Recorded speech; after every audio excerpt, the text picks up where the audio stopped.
Waar ben je, Hendrik? Nou, ik ben op de Teunisterweg in Damwoude. Dat is echt heel dicht bij die Eindemastraat waar we zo net waren. En hier wonen mensen die zeiden van... Dat lijkt ons gewoon verrekte lekker, zo'n oliebollenpakket. Dat willen wij gewoon. Nou, dat is toch ook een hele goede reden, vind je niet? Ja, zeker. Is dat van... Ik vind het ook lekker. Ik weet niet of dat een reden is om hier ook een pakketje te brengen.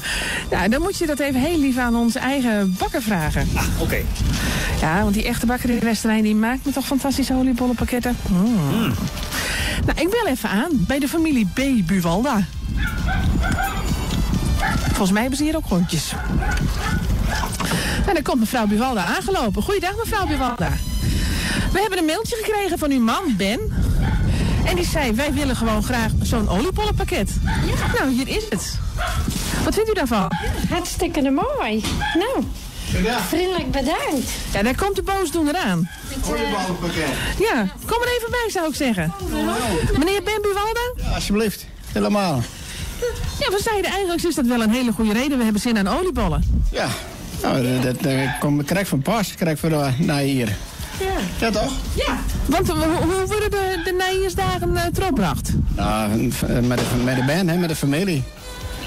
Oh, en komen ze hier? Ja, de meesten komen hier wel. Inwoners in Canada, die komt net, maar de rest die komt hier wel. Dus dan wordt het volle bak. We hebben 4 band, dus er zijn er dan 4 die hier dan komen. Bij de aanhang en de kleinkinderen en de achterkleinkind hebben we nog. Dus ja, dat komt wel op. Ik heb trots dat de familie Buwalda hele rieke mensen binnen. En dan heb ik het net in geldelijke zin, maar ik in overdrachtelijke zin. Ja.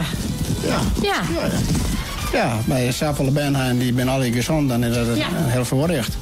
Hè? Nou, heb je hem nog een goede wees voor je van waar ik maar je hebt ook die eventjes dus zo zeggen, spreek uw wensen uit. Ja, nou dat het een heel goed idee wordt mij, vooral voor die mensen die het nou moeilijk hebben. Ik vind in verband met de crisis en zo, dat je een hele praat over jaren.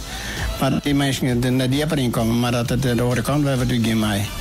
Dat wens ik die mensen vooral daar. En dus al die gezondheid natuurlijk, maar dat is onbetaalbaar. Nou, die gezondheid is zeer zeker onbetaalbaar. Daar ken ik mij in mij in. Misschien nog wel onbetaalbaarder dan de crisis, of net? Ja, precies. Ja, dat is boven alles. Dat is net een betaling, gezond wezen. Nou, zij is het. Buwalda en de vrouw, heel erg bedankt. En geniet van dit prachtige oliebollenpakket van de echte bakker uit de Westerheen en Dokkum. Een beetje. Wat zijn jou? Is het toch wel? Jawel. Maar ik denk, dat maakt ook red treffen. Dus ik denk, het zal wel niet worden. Maar toch, ja.